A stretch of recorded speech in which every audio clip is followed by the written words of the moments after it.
All right, 3, 2, 1.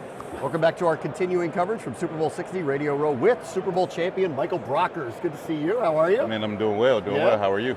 So when you're here, Super Bowl week, what kind of memories comes up for you? So for the past 5 years, I've been doing Radio Row.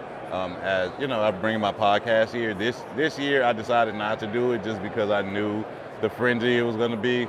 I commend the media for the things that y'all do. We do as far as back behind the scenes of these football games, this and that. That's a first. We really appreciate it. Man, this is hectic, and I don't know how you continue. You know, guys who've been here 10 plus years continuously. Man, this is a frenzy. This is a Super Bowl for media too. It's crazy in here.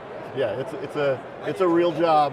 Yes. This talking thing. Yes. It's a real job. Yes. Yep. Overstimulating for sure. All right, so you didn't bring your podcast here, but you're still doing it. Why don't you tell everybody what you're doing? Man, just staying busy. You know, I'm retired.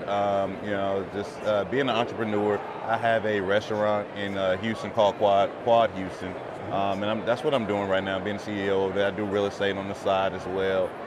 Staying busy as much as I can. Being home with the kids is obviously awesome, but you only can do that for so much, you know. So for me, it's about staying busy, you know, keeping my mind going, becoming a better person. Yeah. And you are looking into what is the modern NIL player going to bring to the NFL? It's a different world. It's changed very quickly. Yes. What are you thinking about?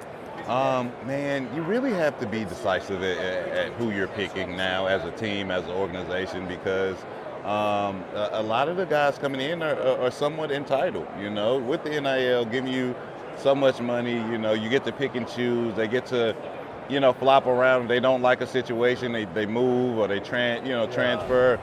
Now learning some of the dark sides of the NFL as far as it's a business now. Some colleges are kicking guys out. Like, it's hard to be a player nowadays because the business hits you so early.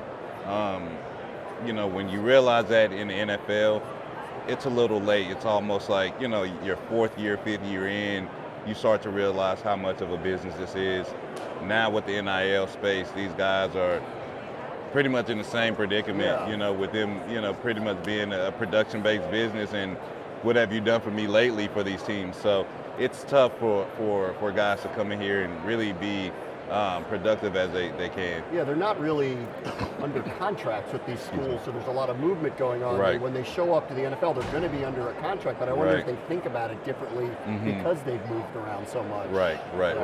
Not sure. I just know it hinders them, you know, because in a situation where you have a team, maybe you play for the Rams per se, the coach gets fired, you get a new offensive coordinator, you now have to be adaptable and, you know, figure out how to be productive in any state, you know, whoever's coaching the team. So for me, it's more about the guys need to go through some adversity. I heard Tom Brady talking about it.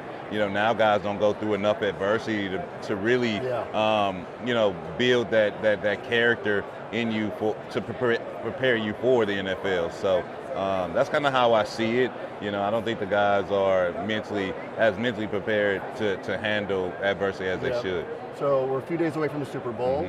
Take me back to the time when you were getting ready to play in the Super Bowl. What is that time like? Man, it was crazy because it was almost like surreal. You know, you don't really expect it. I think the being here, like understanding, like, okay, the Super Bowl, you have practice for a week before, but then you have to come here.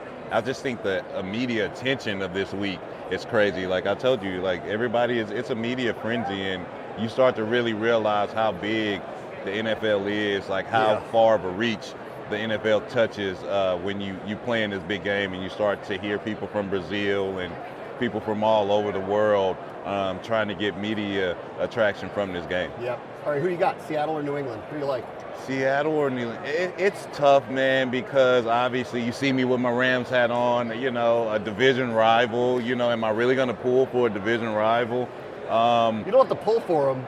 But who do I have? Somebody has to win. Somebody has to win. If I pick anybody, I'm gonna pick a great defense over a great offense, which is I feel like in this game you have the number one defense in Seattle coming to this game. So I feel like if anybody can win this game, it should be Seattle.